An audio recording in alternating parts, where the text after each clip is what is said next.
respectfully request the Sangha great virtues for the sake of this assembly and all living beings. Please turn the wonderful Dharma wheel to teach and guide us how to end birth and death, leave suffering and attain bliss, and quickly realize non-birth. Cung thính đại đức tặng thính, vì thứ pháp hội cấp nhất thiết chúng sanh, thính chuyên yêu pháp luân giao đạo hạ môn, như há liêu sanh thoát tư ly cô đạp lạc, tốt chứng vô sanh. Homage to the Blessed, Noble, and Perfectly Enlightened One. Nam mô Sananto Suchedo Ye Alahadi San Miao San Puto Xie.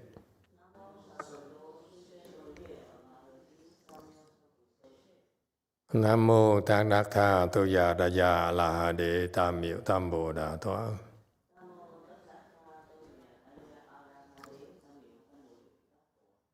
The unsurpassed, profound, subtle, and wonderful Dharma in 100,000 million aeons is difficult to encounter.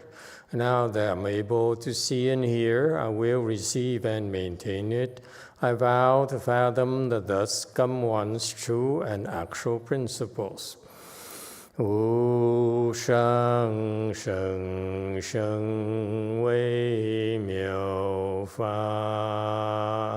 bai qian wan jie nan zao yu wo jin jie wen de shou qi Yuan Jie Ru Lai Zhe Shi Yi.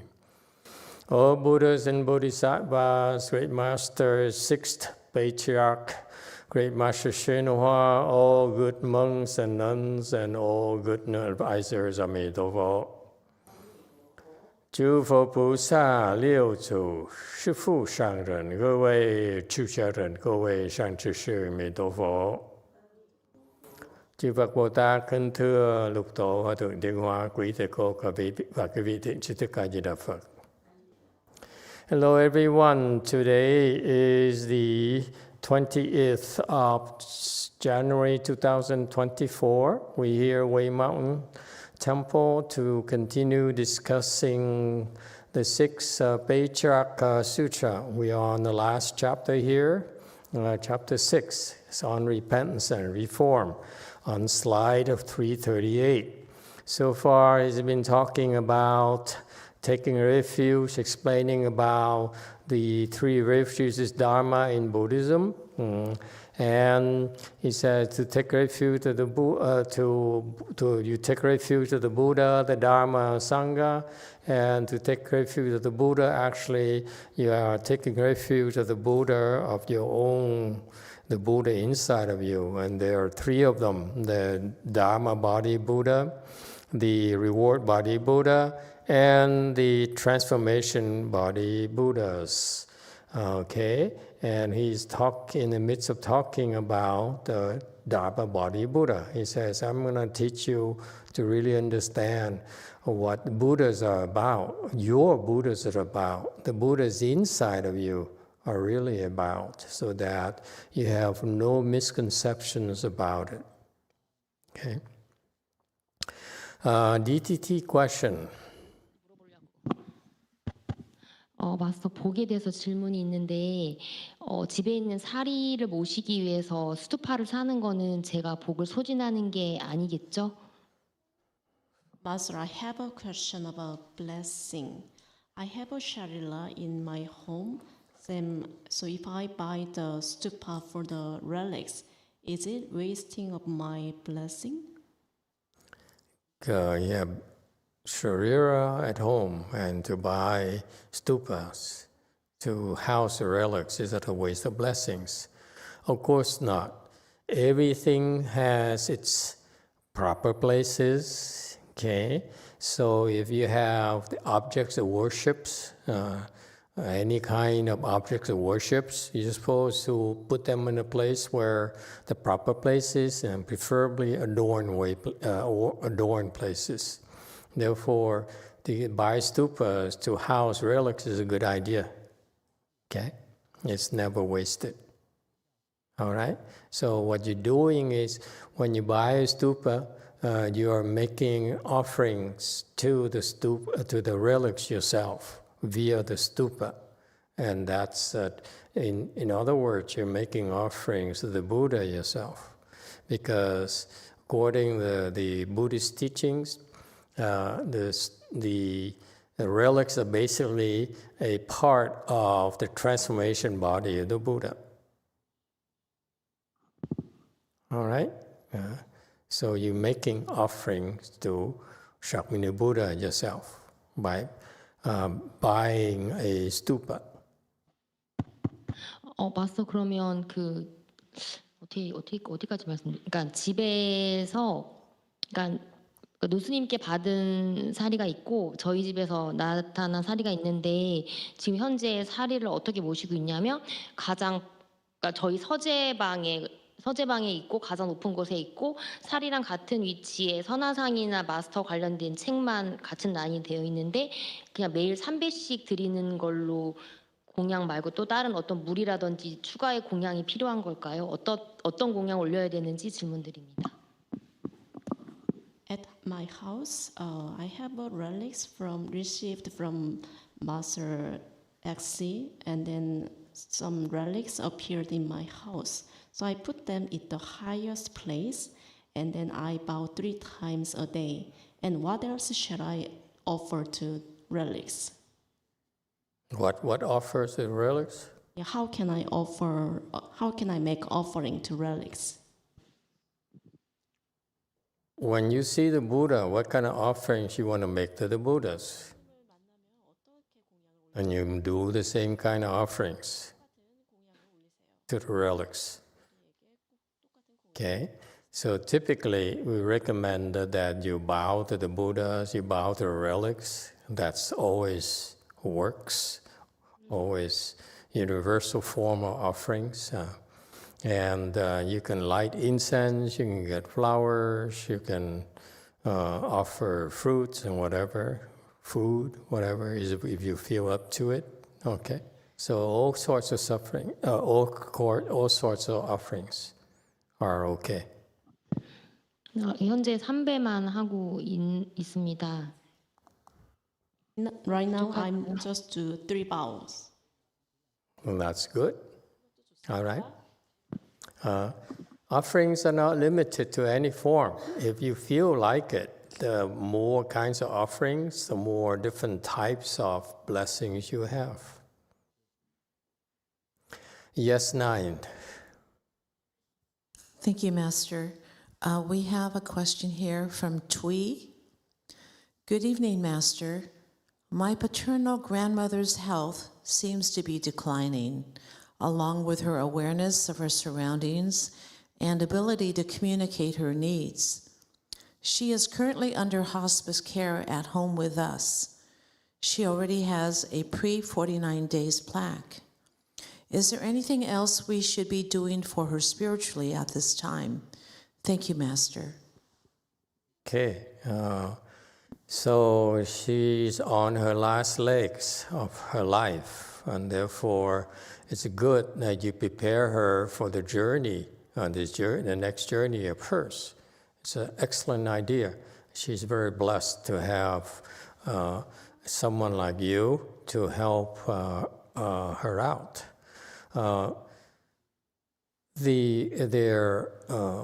What you can do is you can this is probably important to you. You can probably offer her a little bit of relief of her pain and sufferings. Right now, in her state, physically she's frail, she's weak, and she's losing her abilities. And along with it, there's a fear. And there's probably some pain and suffering inside. When the body begins to break down, there's a lot of pain and suffering. And therefore, what we recommend that you typically do is, if possible, get her some medicine Master Buddha blessings. Okay, I don't know. Depends on the current state of health. We typically recommend about 6 months to a year and so forth. Okay, so that she gets some relief physically and mentally. All right, so that's what I would recommend. All right, anyone else? Oh. All right, so slide 138. Thinking of and evaluating all evil phenomena give rise to evil actions, and thinking of and evaluating all good phenomena give rise to good actions. Thus, all dharmas are produced from within the self-nature. 思量一切恶事，即生恶行；思量一切善事，即生善行。如是诸法在自性中。 Okay, 139. It takes a sage of the level of Master Huineng to be able to see this. He says, he tells us about what's really going on in our mind.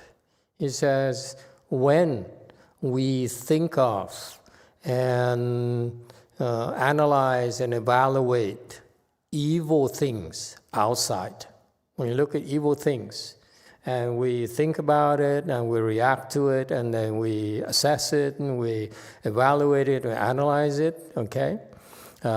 Usually that gives rise to evil behaviors from our part. It's so fascinating that he sees it. I don't know that applies to you. What do you think? And on the other side of the spectrum, he says, if you think of good things and assess good things, evaluate good things, then you will naturally more inclined to do good deeds. Does this ring a bell at all? Does it sound familiar to you?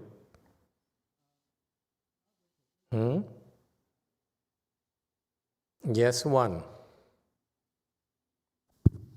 Thank you, Master. Yes, it sounds very familiar to me.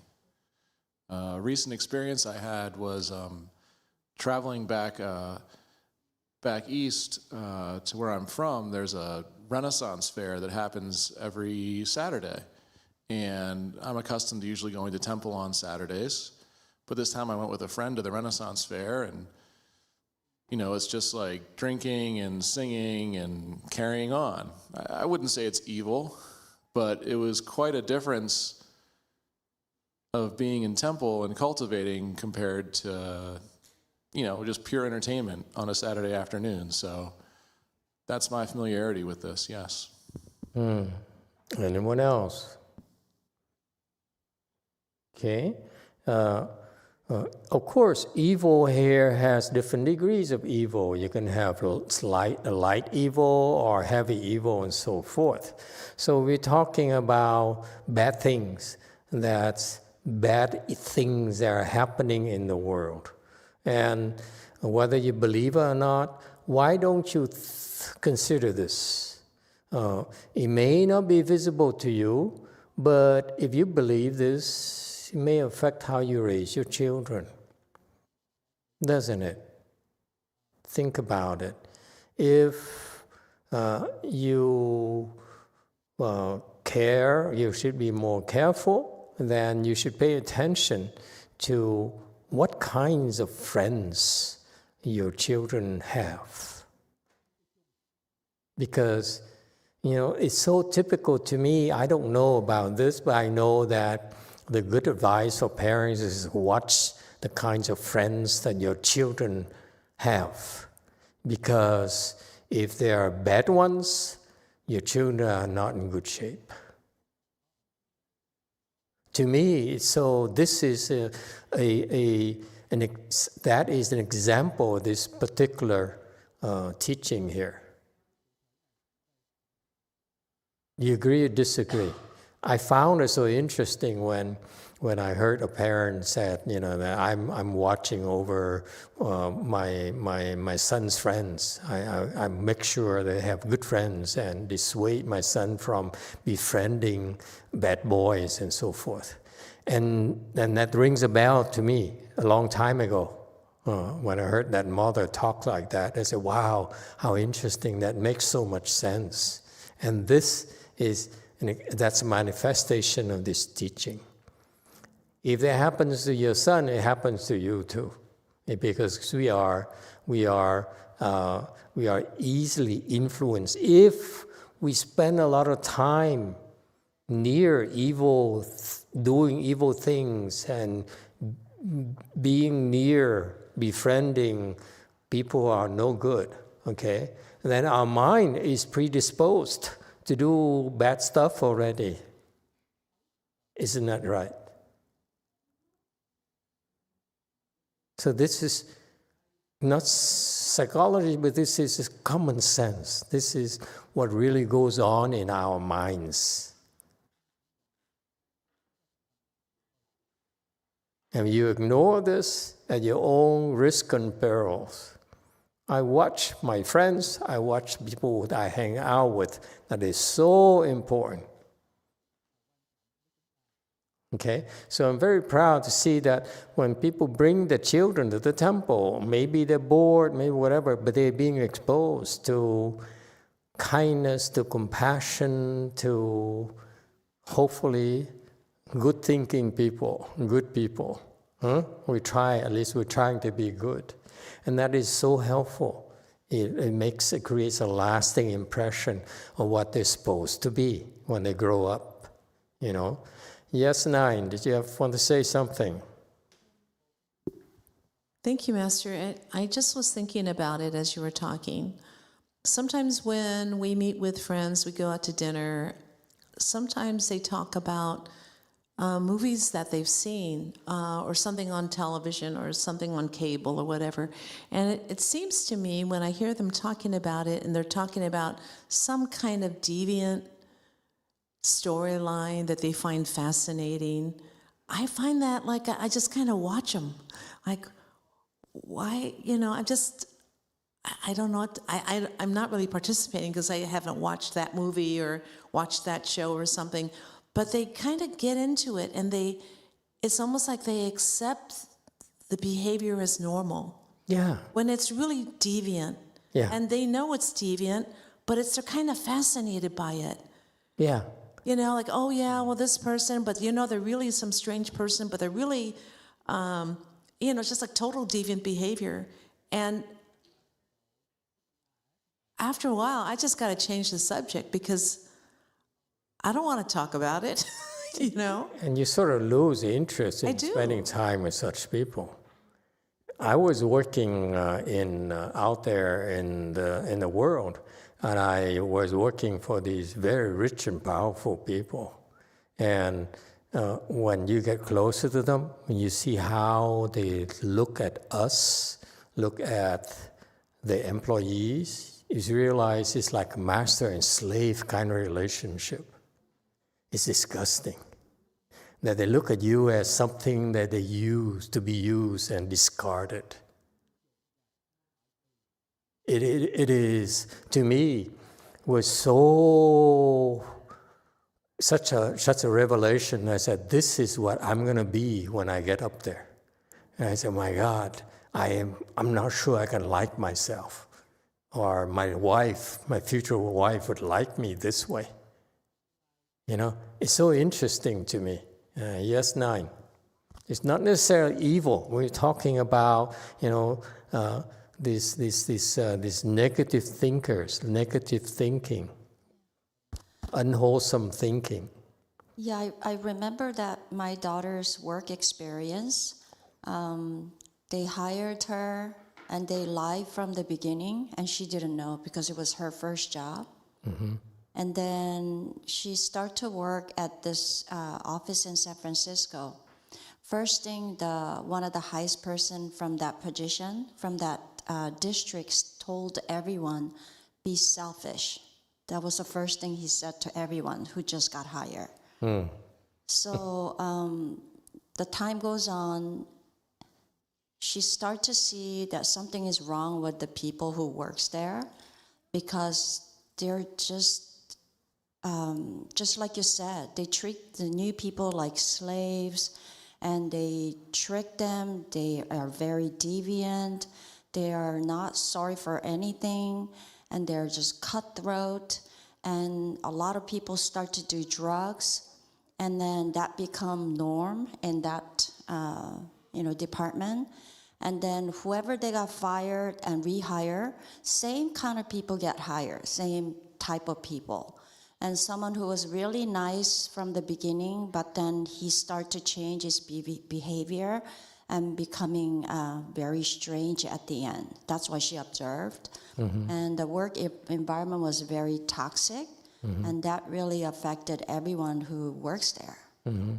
And I don't think everyone was like bad from the beginning. It's just the environment. Everybody was really starting to get really bad and evil. Yeah.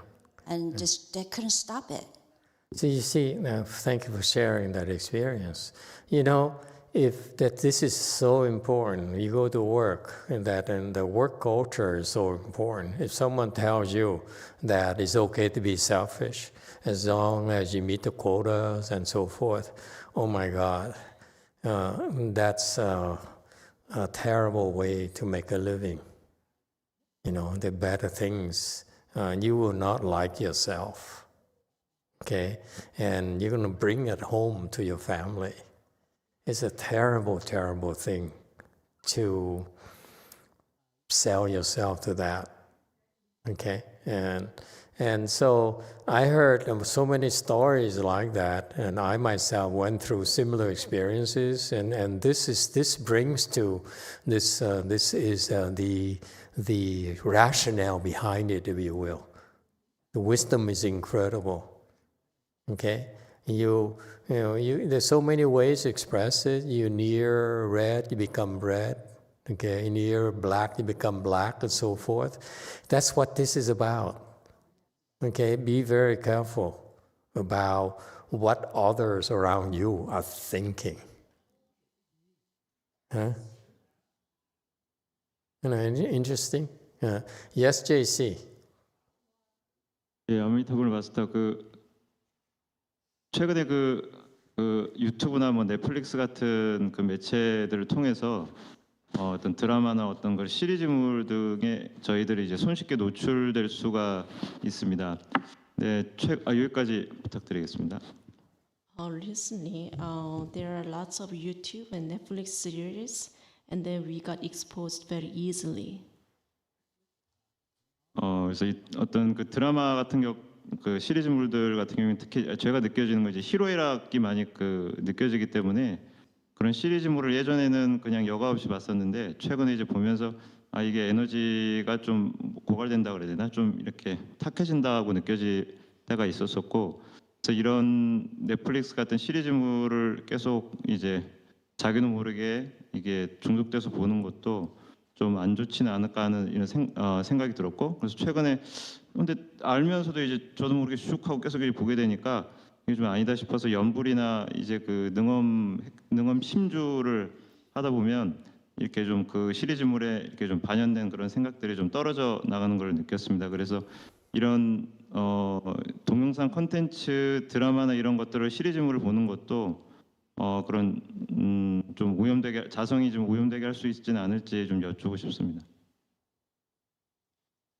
So this series is very interesting. So I watched them without discrimination, but recently I realized that my energy got bad and then I got affected. And so I recite Buddha's name or recite the Shranga mantra, then I let go of the thought of this series. So my question is that this YouTube and this contents, can they pollute, defile our Buddha nature? Yeah, it says right here. When you watch it, meaning your mind is thinking about it, evaluating all these evil phenomena, they will affect your behavior. That's the bottom line. It's so fascinating to me that he summarizes a very simple statement. Says, you think about, you allow yourself to think about and evaluate bad things, unwholesome things, you will do unwholesome things. It's so interesting. So what can you do? What are we supposed to do? We're surrounded by unwholesome things and wholesome things. What are we supposed to do?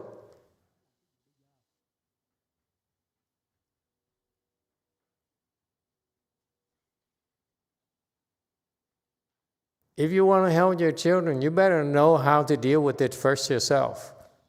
Yeah? That's important, isn't it? We know, if you believe this, if you go to work and you're surrounded by co-workers who are out there trying to make a killing and they don't care about anyone else but themselves, boy, are you in trouble. And you bring it home with you.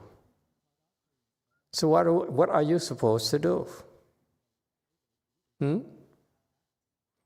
You go to hospitals. It's funny, but many doctors, because of who they are, not just doctors, whether it's Western doctors, Eastern medicine doctors, herbal doctors, once they become successful, they have this God mentality, I give life, I save people's lives, and therefore they begin to act like God. It's funny. Yeah, I noticed that. Yeah? Yes, 9. I know it sometimes can be really difficult, but I think we should be able to try to endure and not be affected by this deviant or evil actions and thinkings. But meanwhile, I think you have to find another opportunity and make the environment, try to find a place, better environment, so you could have a longer career. Yeah, be careful. This is so important.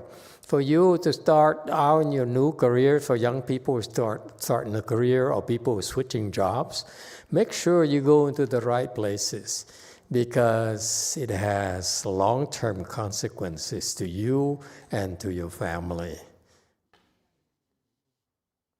Yes, DTT. 제 경험치인데 지금 현재의 위치성이 안 좋아서 다른 것으로 바꾸려고 할 때 복이 부족하면 비슷한 상황이, 그러니까 새로운 환경에서도 비슷한 상황이 펼쳐진 경험이 있었어요. 상욱쌤 한번 할게요. I want to share my experience. I trying to switch my job, but because of lack of a blessing, the same situation happened. 그래서 저 같은 경우는 약사위패를 달고 대비참을 하고 복을 지으려고 노력을 하다 보니까 악한 마음이 일어나도 그게 실행에까지 옮겨지지 않았고 같은 패턴이 연결되지 않았었습니다. 그것이 저의 경험이었습니다. So I request the medicine master plaque and I recite great compassion mantra and trying to generate blessing. Then my evil mind didn't arise, and then even if I have an evil mind, I didn't do the evil thing. So that's my experience. Very good. That's the next question. What if you have no choice? Let's say your wife is evil. Of course, it's not possible. But assuming your wife is evil, what are we supposed to do? Huh? Daniel, do you have any suggestions, sir, in your professional opinion?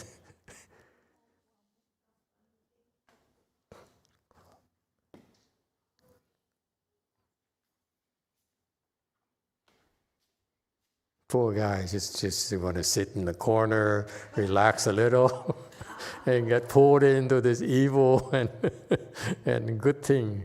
Yeah. Yes, sir. Have you thought, you want more time to think about it? Repeat the question? Repeat the question. He wasn't even listening. We're talking about if you're near evil, you think about evil, your behavior will be evil. So my question is, what if your wife is evil? What are you supposed to do? Your boss is evil. What are you supposed to do? I think it depends on every situation. The boss is evil. Just make sure you don't do evil things. Pray for that person. If it's your wife is evil, then you also have to pray for that person, but you don't have to really be involved in that. Well, she's your wife. What are we supposed to do? Tolerate it.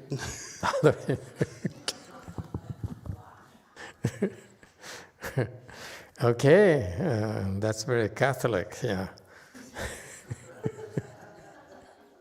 You tolerate it, okay?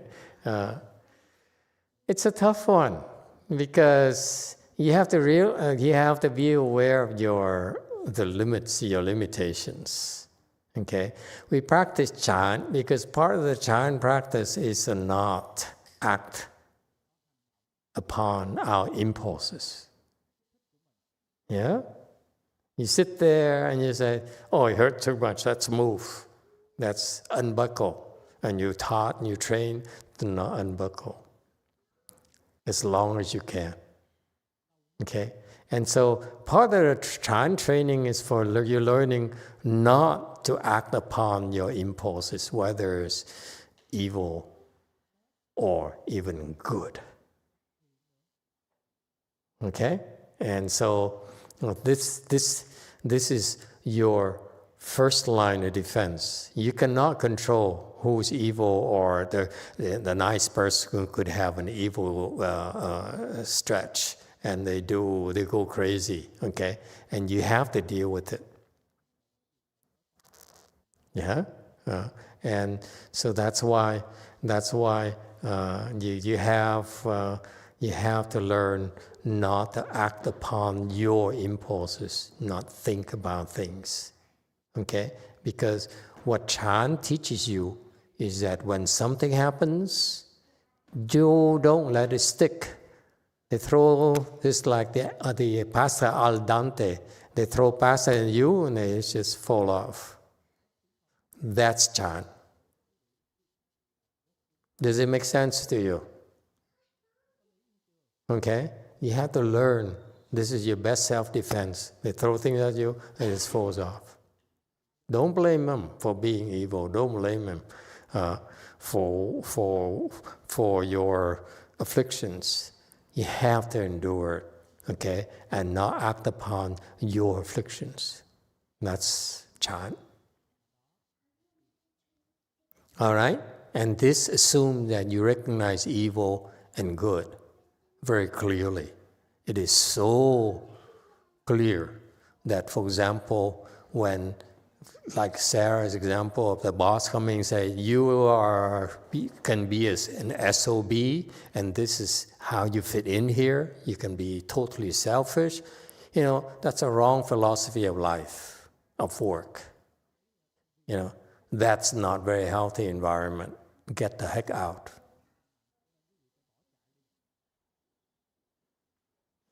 Okay, if your boss is like that, boy, are you in trouble.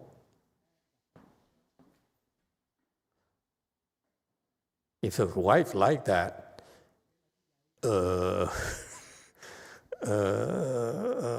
I would not send you to Daniel for consultation. Okay? Interesting. Just these insights are so amazing that the little things in life, what people think of, affects their welfare. You think of wholesome things happen to you. You think evil things happen to you. It's about you. It's not about anyone else. Don't blame it on your boss. Don't blame it on your wife. It's about you. Am I making sense to you? I'm not blaming your boss. Okay? It's you who choose to be there and act upon your thoughts.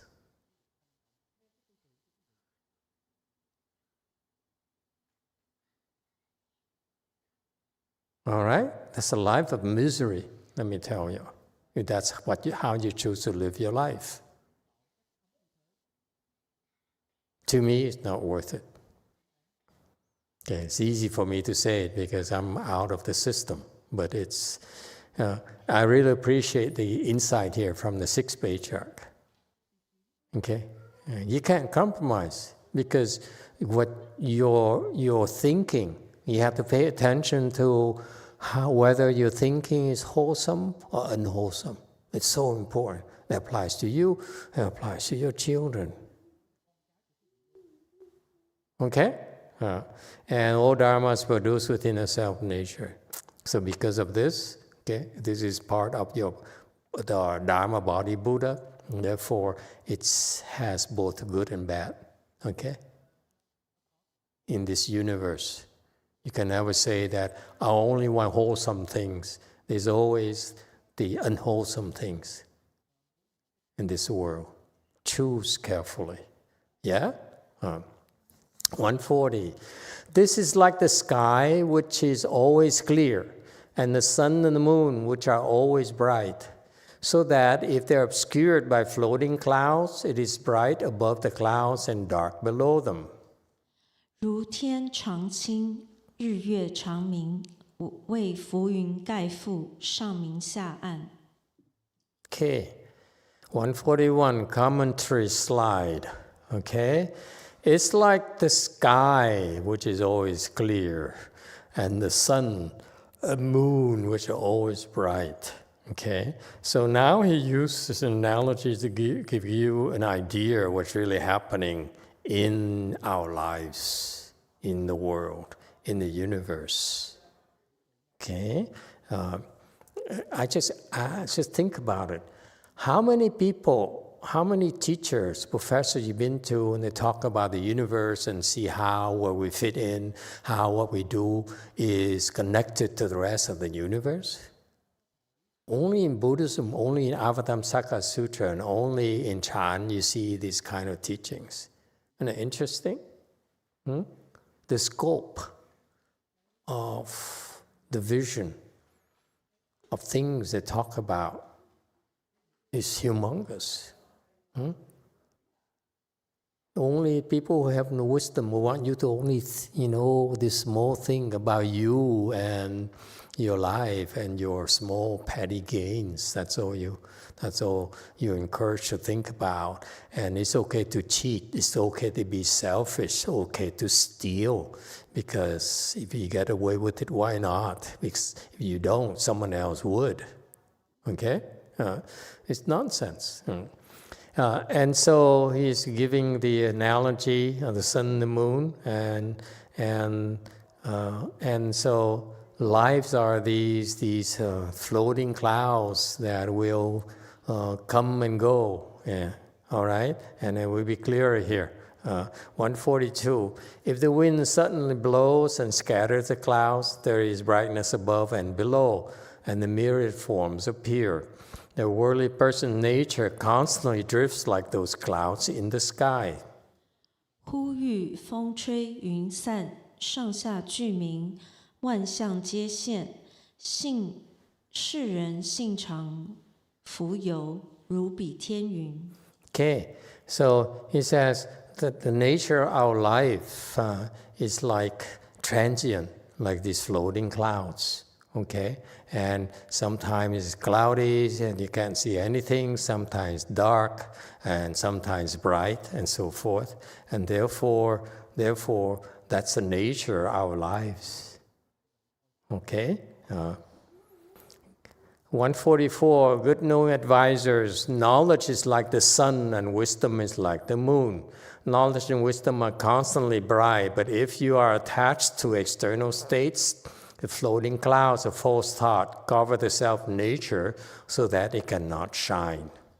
善知识，智如日，慧如月，智慧长明，于外着境，被妄念浮云，盖覆自性，不得明朗。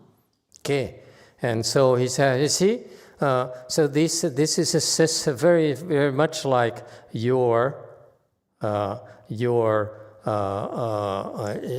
our lives, okay? Your knowledge, okay, is like the sun. Your wisdom is like the moon, okay? And therefore, they're always shining brightly for us to be able to live a meaningful life, okay? But if you are attached to external state, to external things, external states, okay? It creates, their attachment creates floating clouds, okay, that cover the self-nature so that it cannot see clearly. All right? And what he's referring to is actually very specific, the knowledge and wisdom. Okay? Let me tell you, in Buddhism, there's a concept here of knowledge and wisdom. Okay? Let me tell you about the wisdom first. That's the easy one for you to understand. The wisdom here, you heard of it before. You have 3 kinds of wisdom, okay, that you are developing, that you're developing right now. When you practice Buddhism, you're developing these 3 types of wisdoms, okay? First type of wisdom, okay, is the hearing wisdom. Hearing wisdom meaning you hear the proper principles. Or in Buddhism, or in Catholicism, the good words, if you will. Okay? But the difference is that the good words here comes from the words of wisdoms from the Buddhas. All right? Yes, sir, 5. So that part about the constantly drifts, does that refer to scattered kind of thoughts? Yes. Comes and goes. Okay? Floating clouds. Yes. And so this hearing wisdom here is what you acquire from listening to sutras, listening to the Dharma, and reading the scriptures. All right? And that is what the majority of the Buddhists learn. Okay, they learn this because they read sutras, they recite sutras, and they copy sutras and so forth. Okay, this is very important. But the first step to wisdom is to hear the good teachings, so that you have the proper perspectives. Okay, this is a requisite for the other 2 wisdom. This is the difference. Outside of Buddhism, they don't have this hearing wisdom here. So that when they develop wisdoms, when they develop samadhis, okay, they're, because of the lack of hearing wisdom, their samadhis are called improper reception. You have no idea and how precise and how thorough we are in our training, the kind of training we provide for you. It is very, very effective. Part of Chan is also for you to have the hearing wisdom. This is why the Dharma talks. If you practice meditation without listening to the proper teaching, the proper principles, you will end up having the improper samadhi.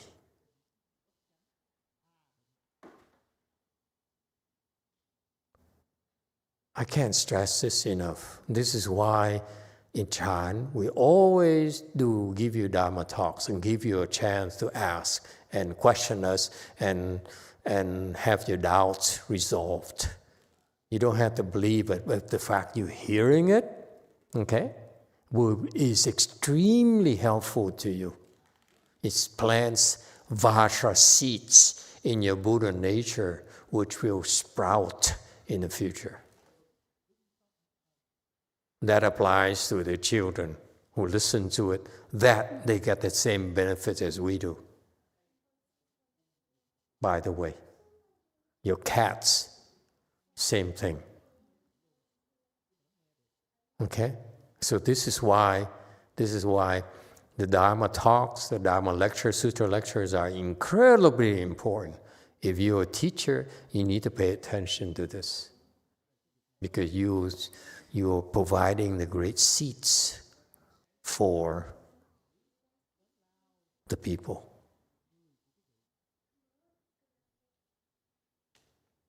Yes, 9. Thank you, Master. We have a question and we have some comments. The question is from Alta D. Master, what about the idea of looking at your own faults? Maybe that they would be unwholesome thoughts?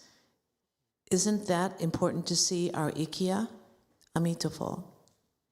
We'll come to that a little bit later in the subsequent slides. Okay? Hold that thought. Next. The next is a comment from Chris. I believe that if you hold precepts, continue your spiritual practices, and have faith in Buddha and Bodhisattvas, they will look out for you. I have worked at companies with evil bosses who fudged data, and I'd end up getting fired or forced to resign, even though I didn't do anything wrong, only to see that these companies failed to succeed or went belly up, or the CEO was put in prison. Yeah. Mm-hmm. Absolutely. It will catch up with you, or your unwholesome deeds. All right? Okay, so this hearing wisdom is very, very important. Okay, so not just only from our perspectives as Sanghas, but also from your perspective. Make sure you will get the proper hearing wisdom, meaning hear the words or teachings from sages. Do not believe people who have no wisdom. Because if you give you unwholesome beliefs, you're going to be in trouble. I give you examples of Georgetown. People follow whatever his name, and they went to they moved to South America, and they ended up killing themselves or something. Georgetown, Jonestown. Thank you, James Jones. Thank you. Okay, so you see, there's plenty of stories like that, because your teachers are unwholesome and they keep on bombarding you with this nonsense, Maharishi, whatever, okay? Those are the people. They're unwholesome teachers, and you keep on hearing them day after day after day after day, and you will create unwholesome karmas yourself, and you get in trouble. Okay, so be careful. Okay? I'm very selective. I will listen to only sages. I don't care if they're popular. Okay? A lot of people really adore them and so forth. Stick to the patriarchs in Buddhism. You want to hearing wisdom. Okay? You want hearing wisdom? Stick to patriarchs. You can't go wrong. Any patriarch, at least those who are willing to teach. Okay? And because they have to announce themselves as patriarchs, so that in Mahayana, that's where we all know that we can go and learn and acquire hearing wisdom. Okay? This is available only in Mahayana. That's so interesting about it. And only the Chinese will have this patriarch system. Okay? And that's been moved to the US now. So we have a Chinese patriarch and a second patriarch, which, God knows, Lord knows what he's doing. But the point here is that we have one great patriarch, Master Hsuan, okay? I would listen to him in the absence of anyone else. Is it clear? This hearing wisdom here is very, very important. Okay, that's a starting point. Okay? And then you have a Su Hui, or the contemplation wisdom. This comes from your samadhi. When you enter samadhi, okay, these seeds here from your hearing, all of a sudden matured. And you have this understanding. Okay? Okay? And so this contemplation wisdom here requires you to do some form of meditation. That's why Chan plays a central role in the training of our people, bar none. All the patriarchs in Buddhism are good or excel in Chan.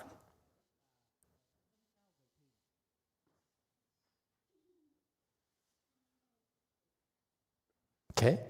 Unfortunately, the current one is not that good. That's why he's not teaching. Unfortunately. Okay? Because you need to be good in Chan in order to teach properly. And because the teaching is so important, you lay the foundation. You push people, guide people, so that they open the contemplation wisdom, so that they actually can connect with this hearing wisdom they have. So you verify the wisdom you heard. The hearing wisdom you heard before, you verify it yourself and say, wow, that's it. That's why he taught me to do this. That's why the Buddha said so and so. So that's so typical Buddhism. We want you to hear from the sages. If I'm not a sage, I will ask you to go to Master Hsuan and so forth and learn from him, because he's a great sage. Okay, you cannot go wrong. But when I teach you meditation, you follow my instruction, you're supposed to see that whatever he teaches is correct. There's nothing wrong about it. Okay? So if we teach you wrong things, our Chan techniques will quickly help you see that we are wrong. So we can't fool you long term at all. Plus, we're also doing something that's not helping the cause, our cause, because not only we're talking about what we understand, but also we also go a step further by teaching you about sutras, and big sutras such as the Avatamsaka Sutra, which unveils everything, leaves no stone unturned. Okay? So that's why we're not doing ourselves any favors. Okay? Because we are exposing ourselves to being judged by you when you acquire Siu Hui, contemplation wisdom.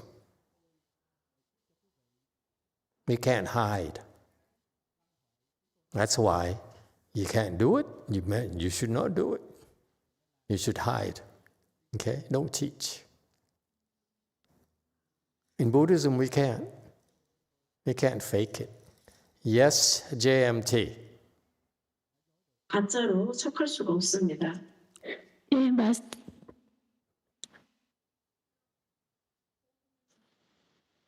네, 마스터 말씀하신 선이 무엇인지 말씀해 주실 수 있나요? 저한테는 선이 너무 포괄적으로 느껴져서 선에 대해서 선이 무엇인지 한 번 더 알려주시면 감사하겠습니다.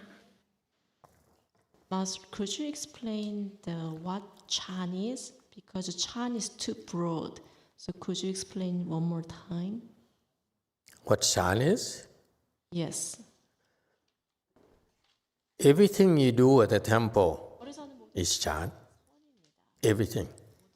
That's how wide our Chan is. That's why you're confused. For some people, it's easier for example, in your country, in Korea, in K-land, to say Chan is Hua-to. But Hua-to is only a tiny fraction of Chan in terms of techniques, how to practice Chan. Our Chan is wide open because we understand the principles of Chan and how to train Chan, and we have a track record of using all sorts of things to help you acquire hearing wisdom, contemplation wisdom, and cultivation wisdom. So what you're doing is Chan. All of it, 100%. Nothing is not Chan at our temple. That's how wide ourselves is.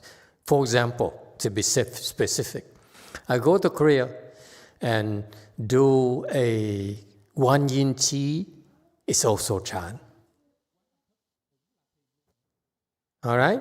When we go and teach you ceremonies and you circumambulate at the end of the evening ceremony to recite Namo Amito Fo, okay? It's also Chan. That's the nature of our Chan training. All right? Go first.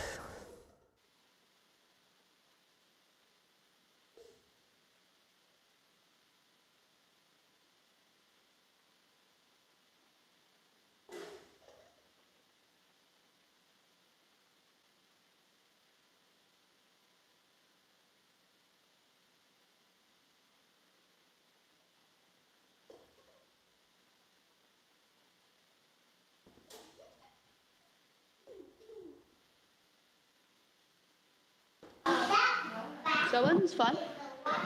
Hello, Master. Oh, yeah. Sorry. Master, I'm wondering the Si here, Si Hui, is that the same as contemplation, like Guan?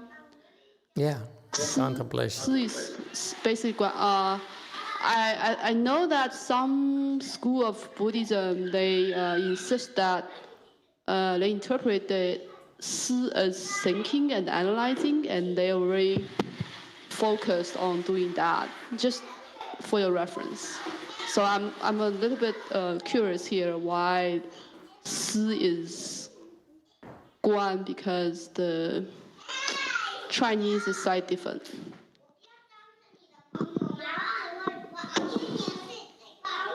I don't understand the question. The question here, I think you already answered. You basically said that Si here is the same as contemplation, Guan. And I just have a comment that I know some schools of Buddhism, they really take this word, Wen Si Xiu, and then do a lot of analyzing and thinking. No. That's just a comment. That's not analyzing thinking. Su is not analyzing thinking. Okay? Su is contemplation. Contemplative wisdom.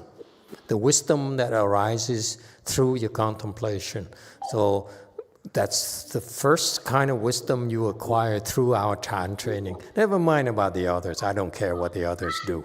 I don't even care what Master Hsuan or disciples do. I'm teaching you differently.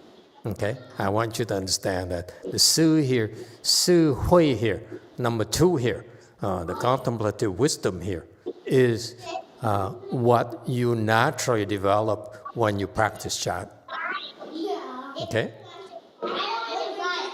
And this is very important. This is what you know, the characteristics of the Su Hui here, the contemplative wisdom here, is that your ability, the wisdom that enables you to drop things. Worldly people, they hoard. They want more money, more cars, more attention. Okay? That's because they lack wisdom. They cannot drop it.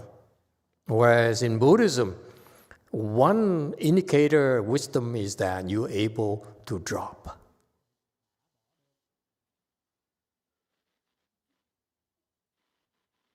Okay? Because you're being able to drop, you have no afflictions. You're afflicted because you can't drop. So in wisdom is that, Su wisdom or contemplative wisdom is that you look at it and say, nah, it's not that important to me. Goodbye. So it enables you to divorce your wife a lot easier. I'm joking. Very good. yeah, careful here. Okay, you got that? Okay, so don't worry about whatever the other guys, the other temples, the other teachers are teaching you. It's low level. I'm teaching you a much higher level where I want you to understand the Su Hui here. Contemplative wisdom is that the kind of wisdom that enables you to get rid of your afflictions. Afflictions is stupidity. When you're afflicted, you're being stupid. When you're angry at someone, you're being stupid and you're not dependable. You don't count. You understand? When you see people who are afflicted, you know they are confused, so that you know such people, you cannot count on them. It's incredible insight, folks. When you see people who are afflicted, move away, because they are not dependable. That applies to you. When you're afflicted, can you let go? Boom. Then your head is clear and you are dependable. That's why it's called wisdom. Wisdom is to be able to get rid of your afflictions. If you cannot get rid of your afflictions, you are a victim of life. You can make as much money you want. You can fly in the sky. But if you are afflicted, you're going to do stupid things. Yeah? You're a victim of your stupidity. That's why in Buddhism, we're not impressed with people who can fly, can see, and all those things. Yeah, if you're still afflicted because of what you see, because you can fly, because you're smarter than others, you're still stupid. You still have no wisdom. You still are undependable. I wouldn't marry you.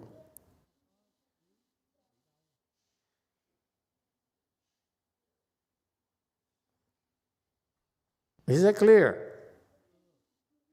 It's just like you accept it. You say, okay, so that's how it is. Everyone is like that. I'm like that.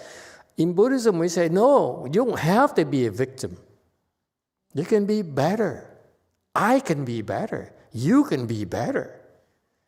It's just that you don't know. You thought that it's just, you're supposed to be like that. That's why you have no wisdom.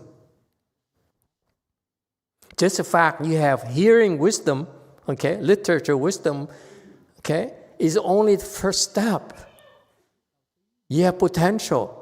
But unless you have contemplative wisdom, which you're able to let go, because these principles enable you to let go, explain to you why it's okay to let go, okay?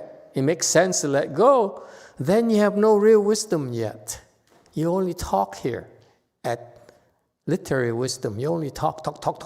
Yeah, I know I'm supposed to have no ego, but I still want to drink when I'm stressed out. Who wants a drink? My ego wants a drink. Yeah?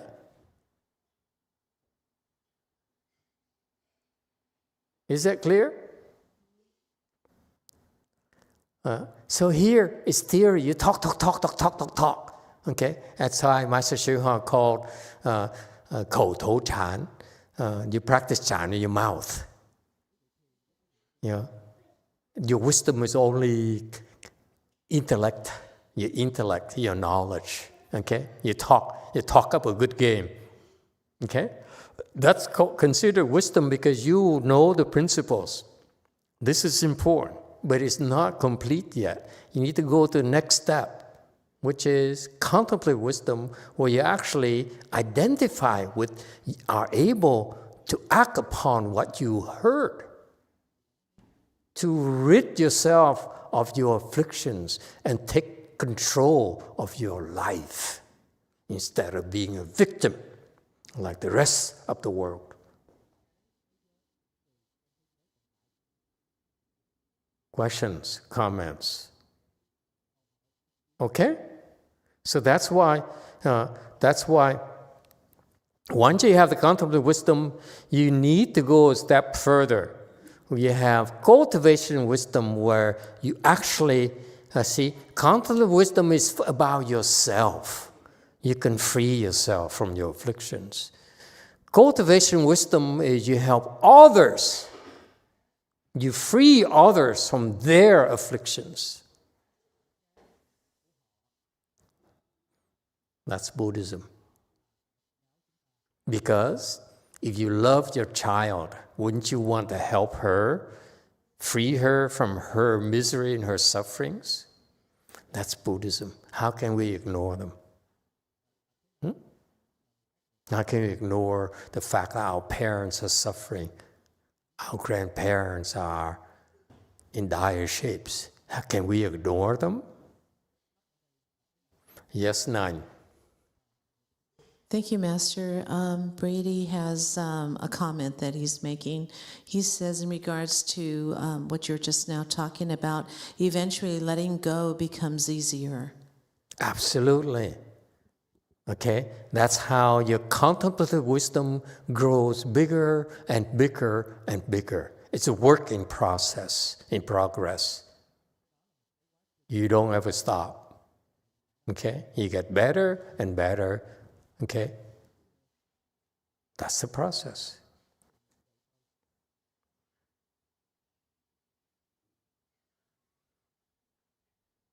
Okay? You see, you understand the importance now? Now you're teaching with Chan here. Everything we do here in the temple is to train you to acquire contemplative wisdom. And once you have it, we push you, nudge you, and say, now you need to do this because this is how you will become a better person. You'll be happier and happier and happier. Don't stop. All right? Yes, in the back. Master, so does that mean that as a trainee, we supposed to exposed to all kind of affliction in order to recognize it and learn how to drop it? Absolutely. That's why it's called the Great Assembly Dharma. We get together with other people so that they afflict us to death. And we don't have to marry them. You only have to bear with them for an hour or two on the weekends and just go back to our own lives. Oh, that's too much. You see, you guys have it easy. Our people, it's 24 hours. It's 24/7 for them. There's no break for them at all. Okay? Shintung will be very difficult to live with, and you have to deal with it. We all get better because of it.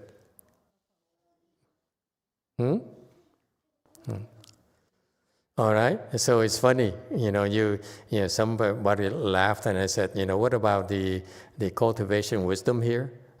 I brought in people who are totally helpless, and I forced them to help them. So they're being forced to help practice the xiu hui, the cultivation wisdom, because you have to help others. Okay? You see, as a lady in JMT, everything we do here is actually paving the way for you to go to acquire all three wisdoms. That's Chan. Is that clear? There is a master plan, trust me. Okay? It looks like it's a casual thing. Actually, there is a whole program of development of manpower, of talents. Yes, 9. Master, for cultivation wisdom, can lower level of samadhi person could still help up to a certain extent, or has to be weight? No, you have to. There is a sequence. You have 1, 2, 3. That's why this is where the other Buddhists fall short. Most Buddhists, I'm sorry, I'm going to offend some people, like the Vietnamese. Okay? They are only interested in Wen Hui. They only want to learn the books, read the books. And they said, now I know, I'll become enlightened. Anyway, enlightened is no attachment. Okay? But when you look at them and say, but you are so stupid, they say, why so nasty to me? I don't want to come here. See, they can't let go of the ego. Okay, they're so afflicted. As soon as you touch them, they get afflicted. So that's why the Wen Hui here is what the typical Buddhist disciples are in our Dharma ending age. We're lucky in that we have Buddhist disciples who come to the temple and they want to hear the good words on the principles, the Buddhist teaching, the patriarch's teaching. That's a good thing. But it's because of the monks and nuns' fault. It's not the disciples' fault. The monks and nuns' fault is that too many of them have temples, okay, accept disciples when they don't have the proper wisdom, so that they cannot guide them. Okay, boys and girls, from my perspective, you need to have xiu hui before you should consider accepting disciples. Because at xiu hui here, you only are able to help yourself, but you cannot help others. So you can't really help others at all. So your training of your disciples is haphazard. Okay? Don't accept disciples, let me remind you, until you have xiu hui. That's the standards of Mahayana in this country that I want to bring to. Okay? I'm not happy with Master Hsuan Hua's standard, by the way. Okay? Maybe that's why in their third generation, because they don't have xiu hui, that's why they claim that their disciples actually are disciples of Master Xunhua. They would not stand out and say, you are third generation, therefore you are my disciples, therefore I'm responsible for you.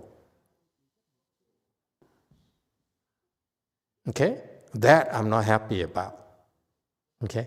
Your generation, you third generation, when your turn to accept disciples, you should have xiu wei. Otherwise, do not accept disciples. Can't help them. Because when you accept disciples, you are making a promise. I will help you develop wisdom. I will help you develop hearing wisdom. I will help develop contemplative wisdom. And hopefully, I will help you develop cultivation wisdom.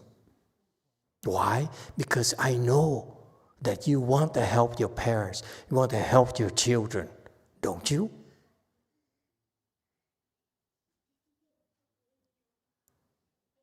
All right? Our standards are different from Master Xinhua's standards. I'm not happy about that, by the way. I'm totally unimpressed. I don't care. Okay? Whatever they do, I can't care less. But we can be different. Our standards are much higher. Okay? Now you understand the three wisdom that depend on who you are. Okay? If you're a lay person, I would go for number 2. Don't stop at number 1. Go for number 2. And if you have ambition, you want to be much better, you want to be a much better person, much more important person in life, in society, vote number 3. All right? Each level, you're happier and happier and happier.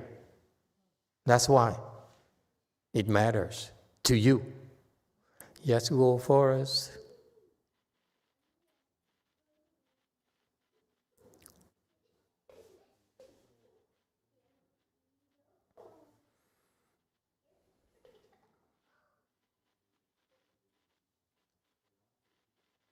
Yeah, sorry about that, Master.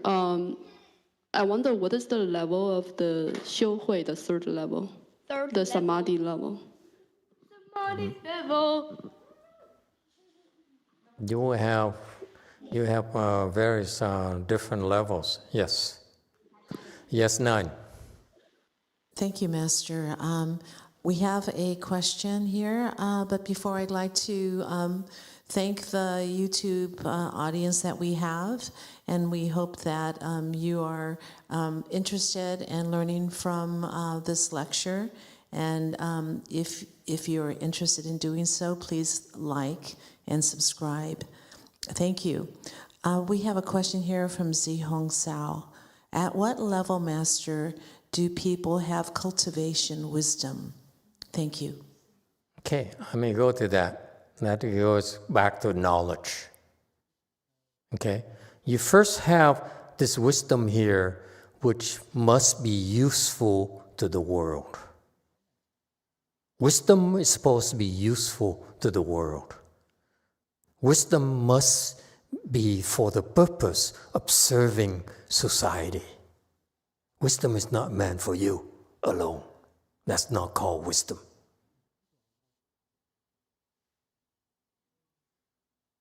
Because if you acquire wisdom and then you stay in your corner and you die, okay, you basically are a non-entity. You're useless. Okay? So, first of all, this Wen Hui here basically is intellectual knowledge. Okay? And it's still called wisdom because this knowledge here is a specialized knowledge from the Buddha, from the sages, as opposed to knowledge from confused people. Okay? So that's why it's still called wisdom. Is it clear? And when you practice Chan, yes, DTT. 마스터께서 예전에 아라함부터 다른 사람을 가르치기 시작해야 된다라고 말씀하셨던 법문이 있는데 이게 춘의 질문과 관련이 있는지 모르겠는데 수해를 닦는 단계가 아란이 아닌가를 질문드립니다. Before Master said that from the Arahat we can help people. So I guess the level of the cultivation wisdom is Arahat. My targets change constantly. When you get better, I raise the target a little bit more, depending who you are. Okay? So I lie, in other words. Okay? Does it help? There's no other way to describe I lied to you. I changed my mind. How's that? Okay? You better than that. You cannot be happy with that. Okay? So remember, the one way here is very important. You need to listen to the sages, the Buddhas and the sages. There's no substitute for it. Okay? That's why Master Shinhua, the patriarch's teachings, should be part of your acquisition of the hearing wisdom, literature wisdom. Sutras, not just sutras, but the sutras will have a proper translator. It's wrong to read sutras that has a poor translation. Okay? So that's why Master Shinhua set a standard. It says, for you to translate from Chinese to English, I will certify it. So that's why you know the English part, the English translation is proper. Literature wisdom. Okay? But if you have a translation from a guy who has a PhD from a certain university, dump it. Don't waste your time, folks. Your life is too short to be wasting your time. Okay? Stop messing with your life, okay? When you have this hearing wisdom, after you acquire proper wisdom, okay, which is part our Chan indoctrination for you, okay? We teach you how to cross your legs, how to recite the Buddha's name, how to recite mantras, all those are part of our Chan training, so that you acquire the knowledge of 一切智. Okay? I don't know what the English translation here is. It doesn't matter. Okay?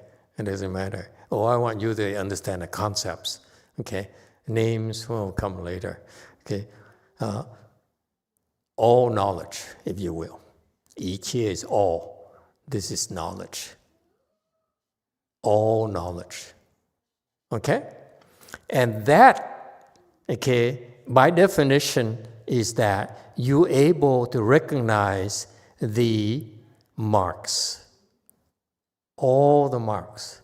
Which means that you're able to see that you experience something called emptiness. Everything is empty. That's wisdom. That's what enables you to drop. Money is empty. As a proof, who has a $100 bill? I do. That doesn't belong to me.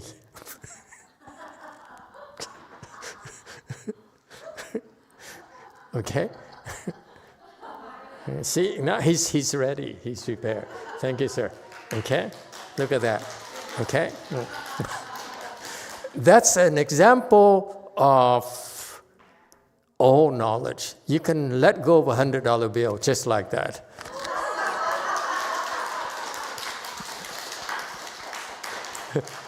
Okay? All wisdom refers you to drop everything. Can you drop everything? If you can drop everything, that's a proof that you have all wisdom. Anyone else would like to try?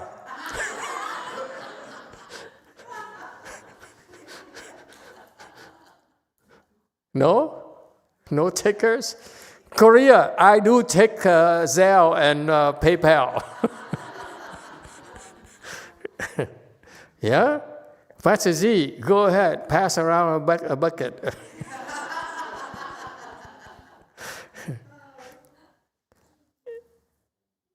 Yeah? That's the bottom line. The wisdom is you recognize the emptiness of everything. Okay?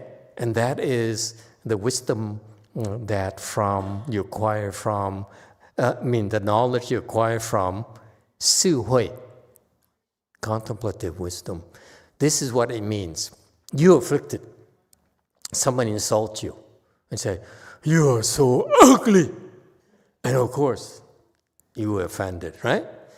You recognize your affliction. You recognize your affliction comes from being insulted. Yeah? And instead of reacting to it, you enter this, you wield this wisdom called contemplative wisdom, meaning that you cross your legs or you enter this contemplative state or samadhi. And because we enter this, you're able to have this all knowledge. Then you recognize the words, the insulting words are empty. Therefore, poof, you drop them. That's the process. Am I making sense to you? It's a skill, folks. 9. Just to clarify, Master, so sometimes when I'm attached to certain thought and I was able to drop it, so right before dropping, I was using that contemplation wisdom to drop it. Yes. Without knowing it. Without knowing it. So you don't necessarily, for your personally, you don't necessarily have to cross your legs because you've been there, you even have this contemplative wisdom already. That's why now you can wield it when you're walking while you're talking. And if it's still, okay? So contemplative wisdom could be happen, you train to do that with your legs crossed, but eventually you don't have to cross your legs. You still wield that's the same wisdom. All right? That's real. To be able to drop things is 一切智, the knowledge that everything is empty. All right? That's a connection between 智慧 and 一切智, between contemplative wisdom and all knowledge, that everything is empty.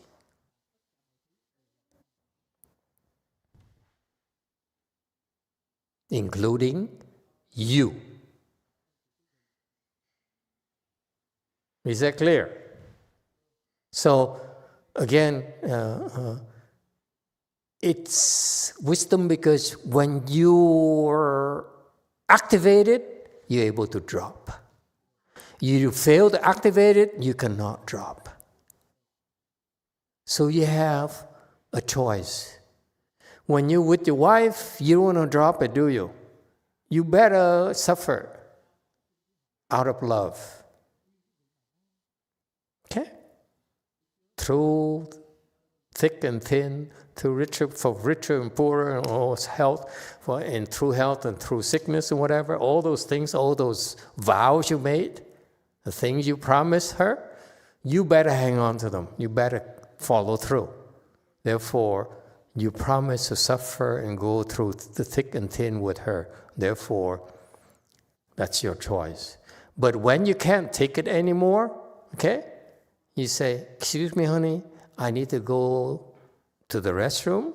And you go to the restroom, and you cross your legs, and you drop it right away, okay? And you flush the toilet, you come back out and say, hello, honey, here I am again. I still love you like crazy. And even more than before.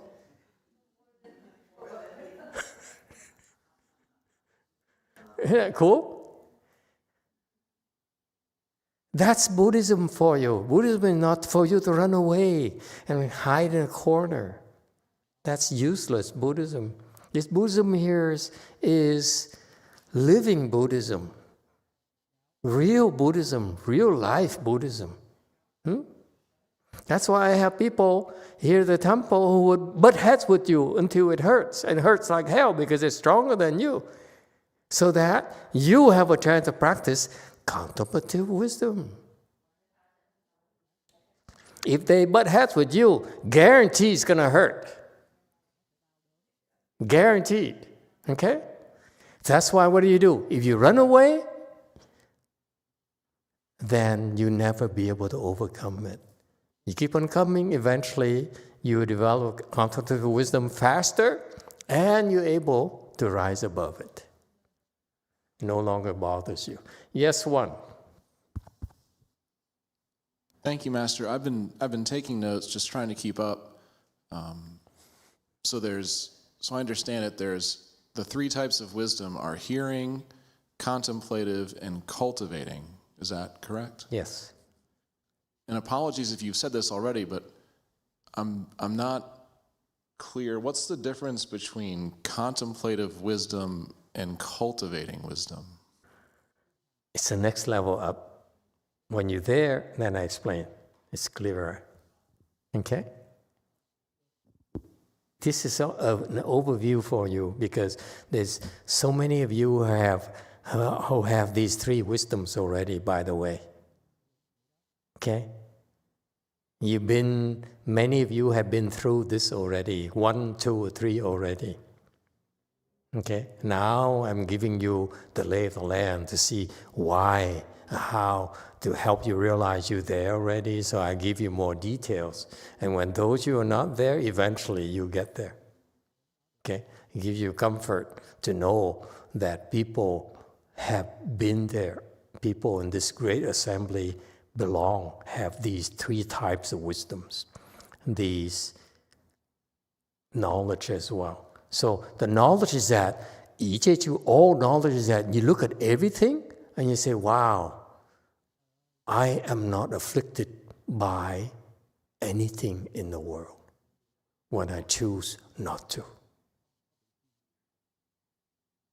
It's my choice. I can choose to be afflicted for the sake of my friends, my father, okay? And when I can't take it anymore, I will free myself from it. So my life is fuller instead of my life as being a victim of the circumstances. Is that clear? Extremely useful skill. Okay?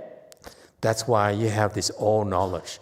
You see everything, you say, okay, money, car, houses, all the things, it's all empty anyway. I will play with you, but when I feel like it, I don't feel like it, I withdraw, okay? I re-engage again.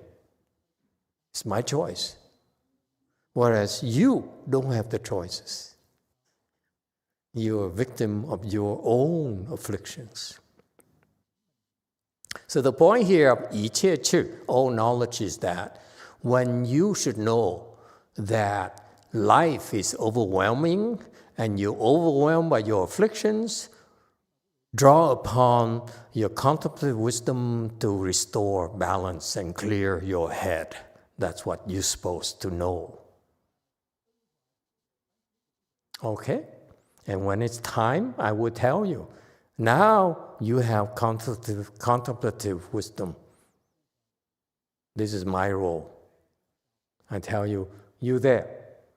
That's when it's meant for you to say, if I have it, I need to learn to start using it to improve the quality of life. Yeah?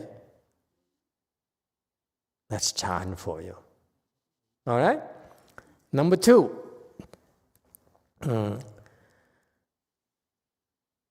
All sorts of knowledge of the way. Okay? Forgive my explanation.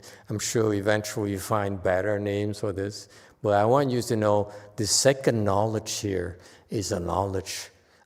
First of all, all knowledge here is that of the sound hearers. Okay? They can drop things. Second knowledge here is that of the bodhisattvas. Okay? Meaning that the bodhisattvas, this knowledge here, helps them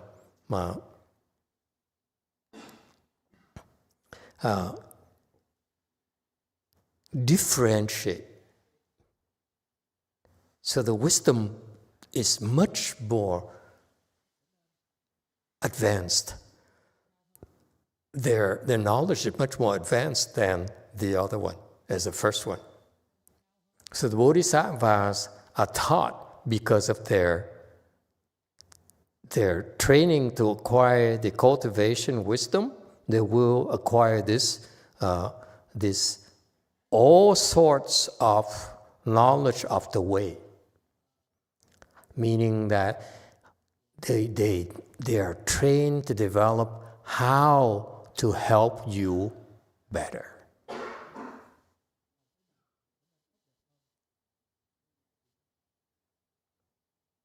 That's our ideals, folks. Those are our standards.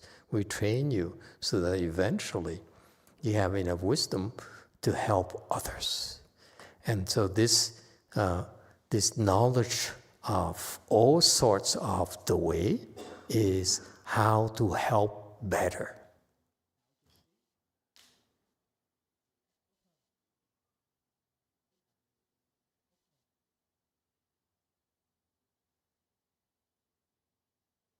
All right? This is what my master failed to develop in his disciples.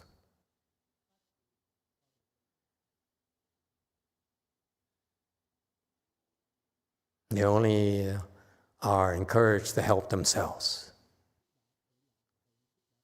and follow what the path of Master Hsien Hua, but never learn to help others on their own. I hope to change that in your generation. Okay? I will help you develop skills to help others.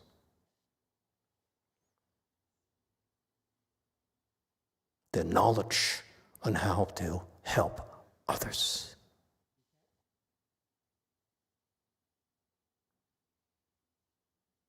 So for example, let's talk Turkey. For example, the mental illnesses are a big headache for the world right now. It's a huge epidemic right now going on, especially depression. People are getting depressed and more people are getting depressed. They can't help. And my master never trained his disciples on how to try to help. So for example, when there's a problem with people who are depressed, people who are sort of like unstable, come to them and say, stay away from me. Don't come to my temple, because they can't handle it. Whereas in my temple, I allow these people to come, and I assign this person to have a drill, and then the next person have a drill, next person have a drill, and so forth. We are systematically training the third generation on how to help.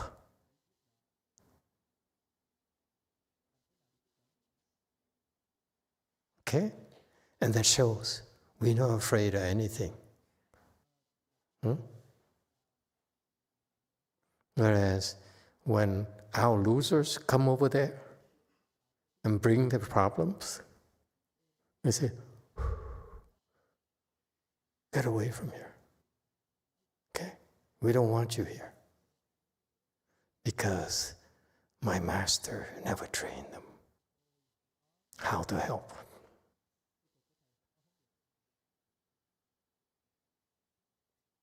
And what good are you? You are basically Siwei. You only helped yourself. That's why I called Hinayana, Mahayana. I want you to be Mahayana, Mahayana. We have standards, man. This is American Buddhism, not Chinese Buddhism. Okay? Is that clear? It's not talk. Can you help?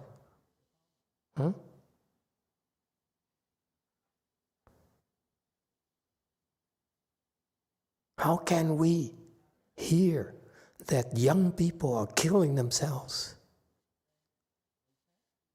Our children, third generation, fourth generation, 20 years old killing themselves, teenagers killing themselves, and we do nothing?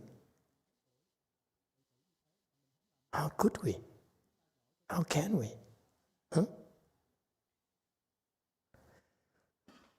And so, this knowledge here, you see, understand, the wisdom is very important. This cultivation wisdom is what I trained you, all of you, so that where you lay people are less than the left home people, but it gives you the knowledge of all sorts of pathways to help others. And when you do this, excel this in time, you have the third knowledge, which is all sorts of knowledge, which is the Buddha's knowledge. It's nothing he cannot solve. There's no problem he cannot solve. See the thing? Number one, you have to let go to clear your head. Because until your head is clear, you cannot be taught. Is it clear? So that's why you have the all knowledge here. You're able to drop things. Okay? Again, second chance for you. Anyone has another $100 bill?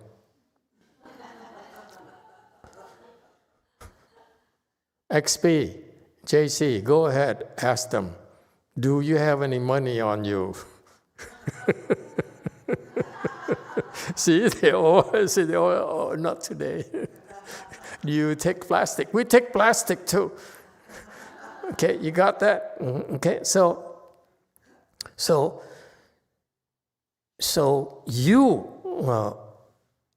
my emphasis is that I need to bring you to all knowledge here to enable you to clear your head. Okay, so that you won't run away. Why do you think we let people run away? Because they are not capable of developing this all knowledge. They're not capable of developing the contemplative wisdom. So it says, it's okay, go over there. Okay, be among losers. Okay, it's okay. You are not. It's okay, live your life. Okay? But those you stick around long enough, you all will develop contemplative wisdom so that you, okay, can let go of your afflictions and become happier. And happier, and happier, and happier. That's a natural process. Okay? But it doesn't stop there. It has to go a little further because once you get there, I would notify you or tell you, oh, you made it. And it implies, I'm so happy you made it. Now I can teach you the real deal. You no longer are children. So I'm going to put you on a path to teach you the knowledge of all sorts of the ways, meaning all kinds of ways to help others. That's Buddhism. Okay, we have big visions. It's not about me, it's about you. Think about it. It's never been about me at all. Okay, it's about your knowledge, and Buddha's knowledge.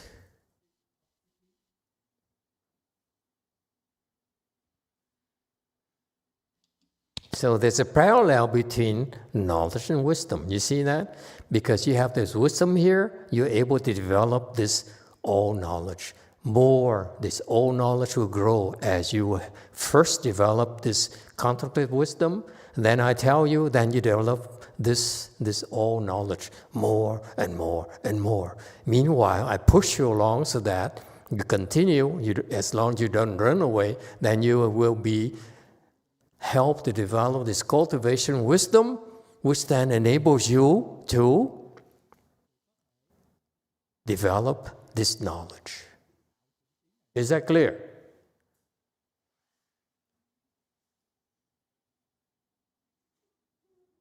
That's Mahayana. That's American Mahayana compared to, in contrast to Chinese Mahayana. They are Hinayana Mahayana. That's my version of it.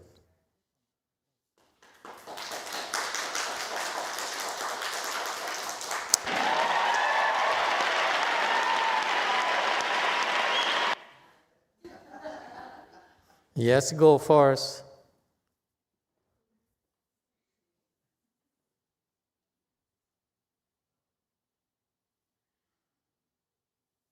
Hello, Master. I think this maps exactly to the concepts we talked about in the Avatar Saga prologue, right? The true truth, false truth, the middle truth, or the 真谛, 俗谛, and 中谛, right?